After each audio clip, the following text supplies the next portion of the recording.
Hey, my friends, welcome to another episode of Try Bonsai. It's your boy, Bana, and what I'm looking at today is this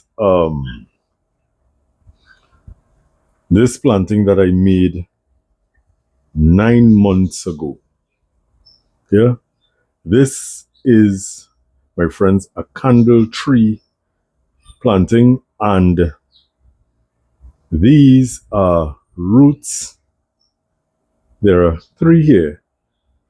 Obviously, there were more roots that were taken off, but there are three roots here, and these bits of material came from my candle tree forest that I just pruned back the other day. That seems to be doing quite well. Anyways, these are the roots that were taken off. I gave a couple of the roots away to some friends, and I kept three for myself. And with that, I was not sure for a while what to do with it. And then I got this rock from my friend Errol. And I thought to myself, hey, this just might work out. So what I did, I put the roots on them as skillfully as I could around and in some of the grooves in the rocks. So what I'm attempting to do today is to kind of starting to expose more of the rock and looking at the tops. Now, I know the tops may look kind of brand new to you. They look brand new, not look brand new to you, but they look new. And that's because off of camera, I cut it back because this was quite long and quite straight. It grew till it was about like this tall, and then this also grew very tall. And I wanted a little bit more character to match the contours and moves of the material. So what we're looking at today is how it is growing so far. We're going to try to remove what we don't want, fostering what we want. And there's the possibility that I may apply a little bit of wire to create a little bit of movement and get into a little bit more wire work. Now, as I say, I am pro clip and grow, but I am not opposed to learning how to use wire and use it properly. Yeah, so just a recap, I'm going to remove this plastic, this cling wrap that I put around, and this twine that is not holding, seems to not be holding anything. And then we're going to look at the three trees, because there are three root plantings in here, or three trees on this rock. And yeah, that's what we're going to do today. So let me just go. So first things first, my friends, before I start the work, let me kind of give you a 360 on it. So there are two of the root plantings, or two of the root cuttings that are on the rock itself. And there's a third root, cutting root planting, I don't know how to term it, that is on the side to give that trio type situation, or that trinity type situation. The third planting could not fit onto the rock. So I'm just going to give you a little 360 on what it looks like and how I would have utilized the material. So what I did is, this is one here. It starts from here, it comes around, and it went through a hole and comes down and goes down into the dirt. This other one goes around, kind of like Snake Mountain from on He-Man, for those who remember that cartoon. It goes around and it goes into the rock. somewhere about, I can't remember what exactly I did, not to be very honest. I know at the time it was a good thing to do, right? And it is going through the rock just like the other one. And as I could see to the back here, this is the third little plant or little tree that is coming out from the back here. And it kind of shows itself in front here. So those are the trees planted on and to the side of this rock in this little training pot. Right, so what we're going to do now is start exposing or removing this cling wrap that probably is not serving any real purpose at this point. So I've turned the planting to face you somewhat, and I want to take my time and remove this, get this off, or try to remove most of it, because as I said, it is not, I don't think it's serving any purpose right now. You know, so I'm tearing at it here.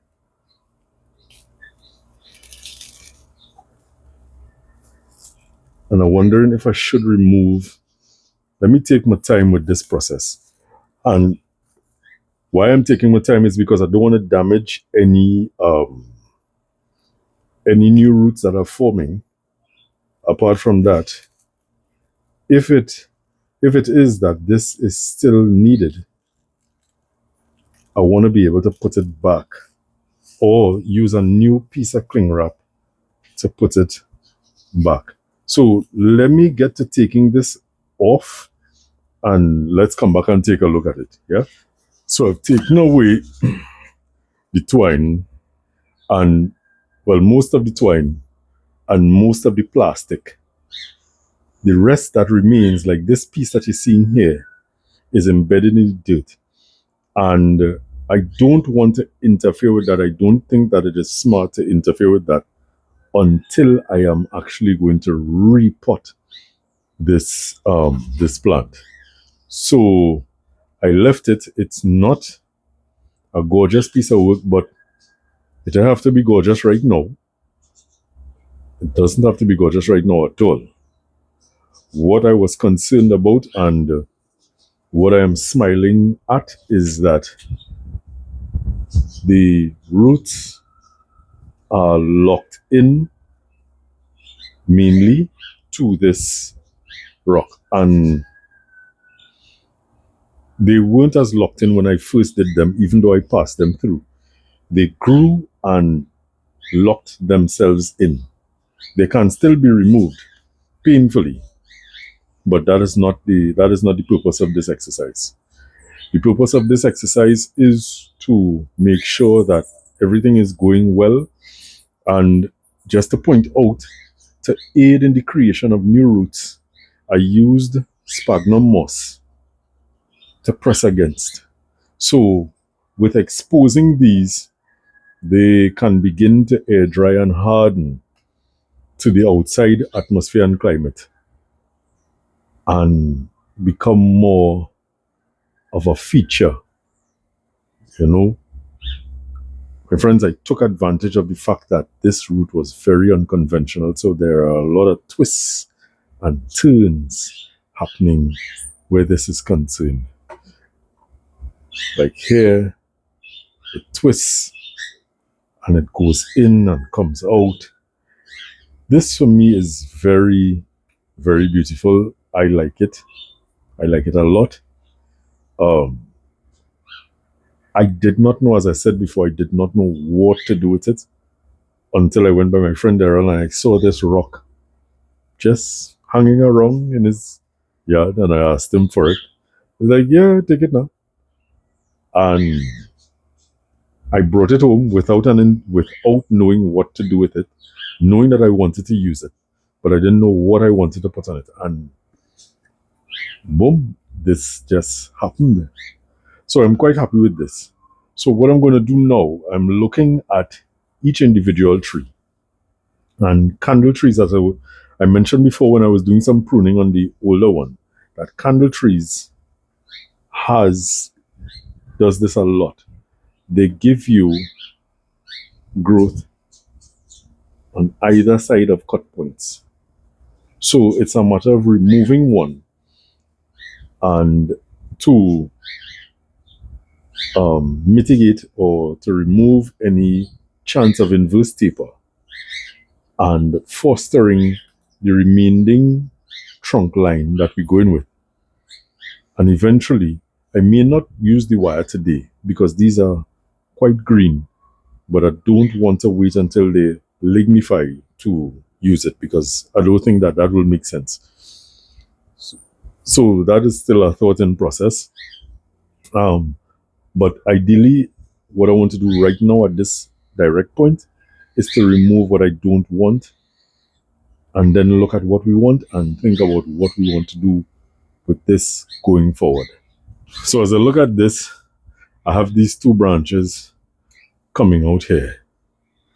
This very strong dominant one and this that is a little bit more on the side. And I'm thinking that I want to use this one that is a little bit more on the side because it comes a little bit more forward and it's leaning slightly off rather than straight up. Because this is how this was going, straight up. This particular species of tree doesn't grow with twists and curves. You have to create it. That has to be created by you. So I want to remove the thicker one. Or do I? Yeah, I'm going to remove the thicker one to this point here.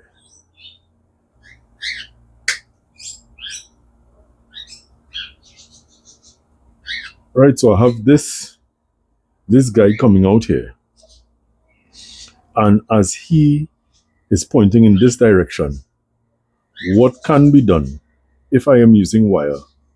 I could further put some more accents to this, or like that, or I could exercise the clip and grow method as it lignifies with the pruning technique. So this is this one. I've left this here. And the reason why I left this here is to give me a little more options. And that option is in the event that this gives me a branch going in a direction that is even nicer than this one, I could prune this off and go again. Rome wasn't built in a day, and I'm not going to rush the thing. This is a take your time process.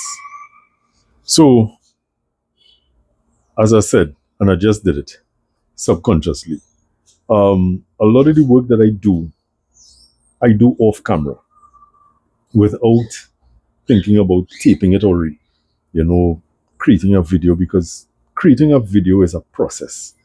It's a take your time process, and sometimes I just want to work in peace and go about my merry business.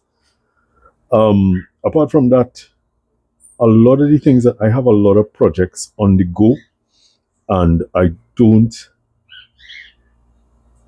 feel, to be very honest, and I was having this conversation with my friend David from Bearded Bonsai in Australia.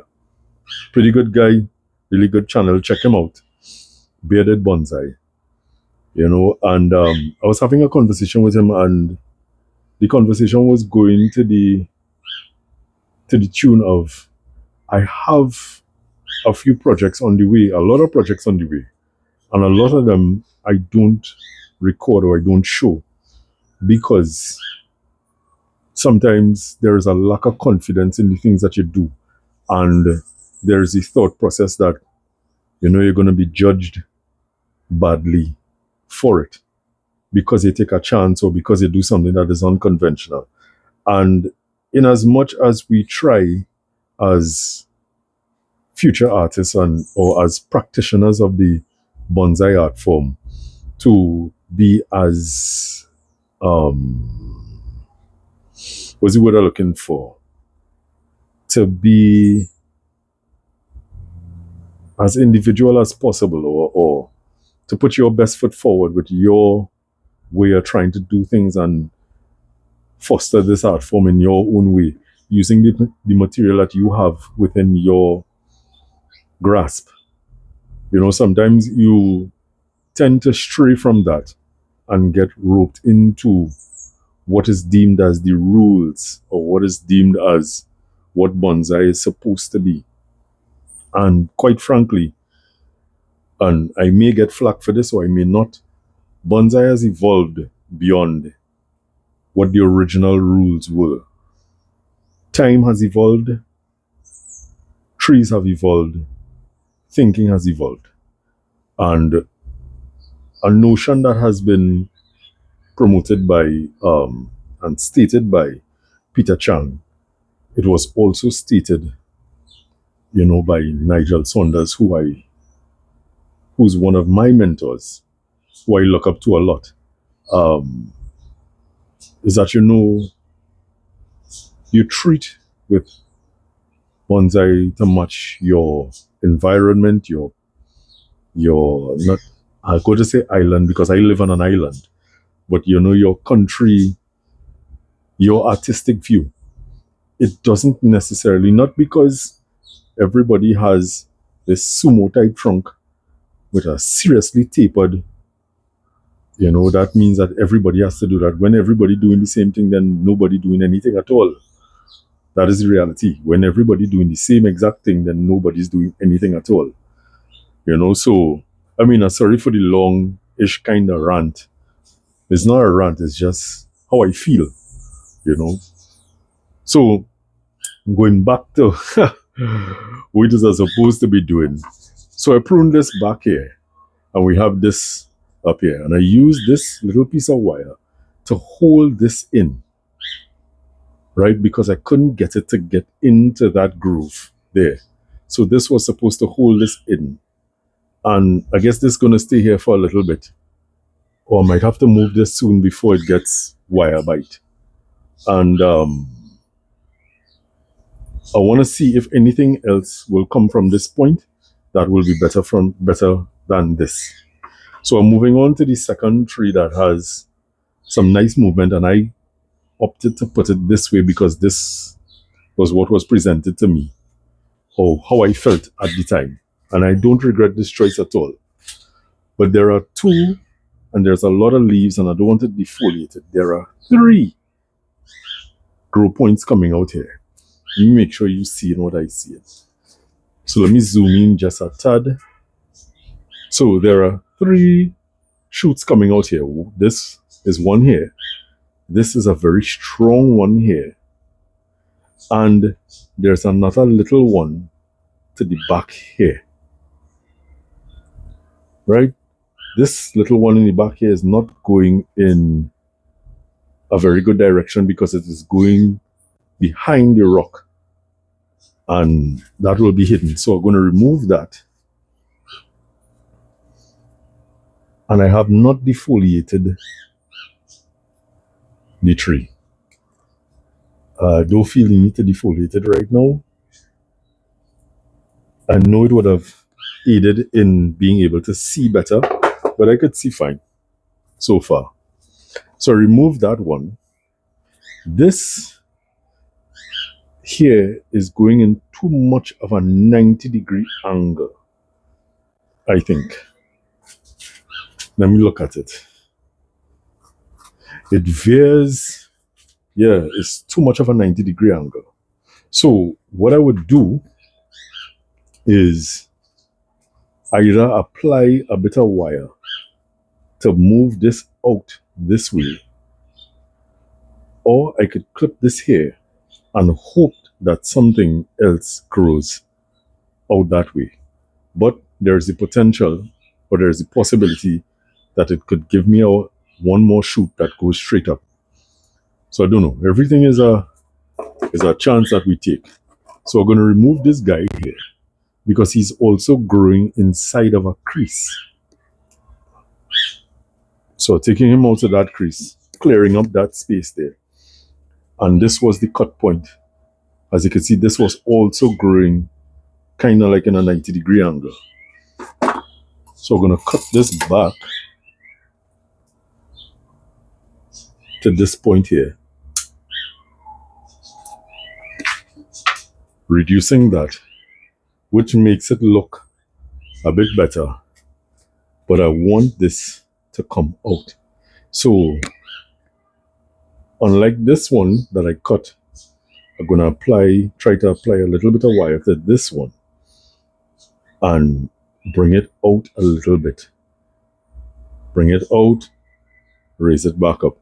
But I have to cut this back because, as you can see, it is going to be competing heavily with this main tree. Yeah, so let me before I cut it, I'll apply the wire, but before I do that, let me go on to this guy now. And this fellow, let me make sure you see in, and you are not, this fellow also has 3 guys coming out. Now, this is where it gets a little interesting, because we have this little shoot coming in front here, almost directly at us, and it gives you a shoot off to the side. It also gives you another shoot on this side, growing in 2s at the same junction. And then behind there is this main line where 2 are coming out of the same spot as well. 1, 2. Now on this side, I would want to be very honest, I think it would be better if the trunk line were on the inside rather than the outside. Granted, when I repot, I'm going to change this training pot to something a little bit wider, and that is yet another learning curve to go through in choosing the correct pot and the correct size of pot for your plant. But right now we're in the growing phase. So the question is, my friends, do we want to keep this little one in front here, or this bigger one in the back here? And I am leaning towards the stronger guy in the back here and pruning off this guy here. Would that make sense? One has to go. It would leave a scar that would eventually heal over if I remove this guy. And let me think about this just fast.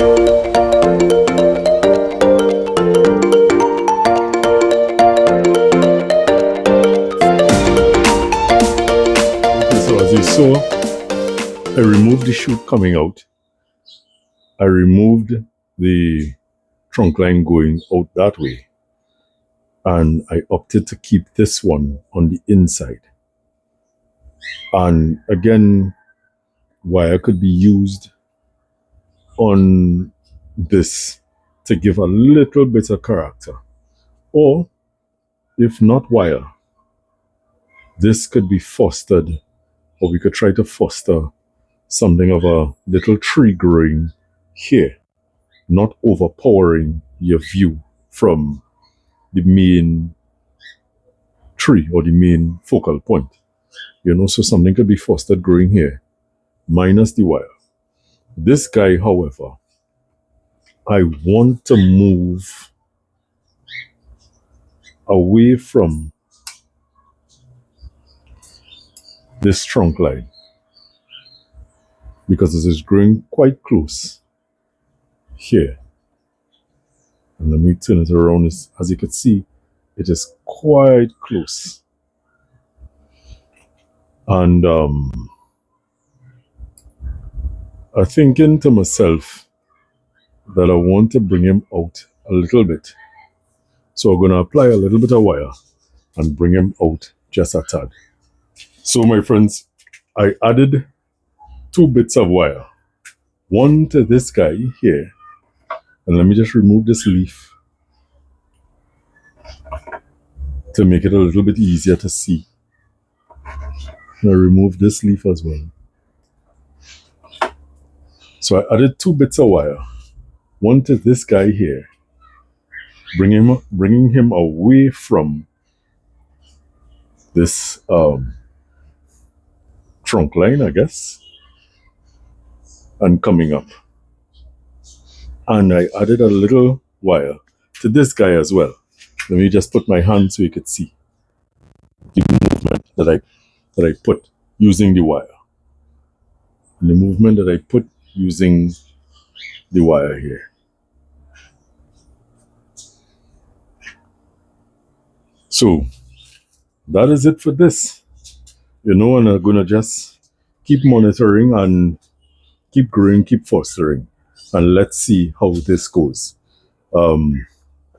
By my estimate, it should go quite well, but this is a project that is going to go way into the future, but it's an exciting project. Yeah. So that is the end of that. And I'm going to end here, my friends, showing you one of the babies that came out of the nest for itself. It came out since yesterday, and I put him back yesterday evening, but he came out by himself again. And I have to check him to make sure that he didn't damage himself coming from this high. But I think he's doing well. I think he'll be all right. Yeah, so that is it, my friends. Thank you so very, very much for joining me here on Try Bonsai. The likes help. Comment. I would love to read your comments and your views. If you haven't subscribed already, now is a good time to do that. And if you know anybody that will benefit, you could share away. So like, subscribe, comment. And on that note, my friends, be good to yourself. Be good to others. Treat people how you want to be treated. And remember that our climate is our responsibility.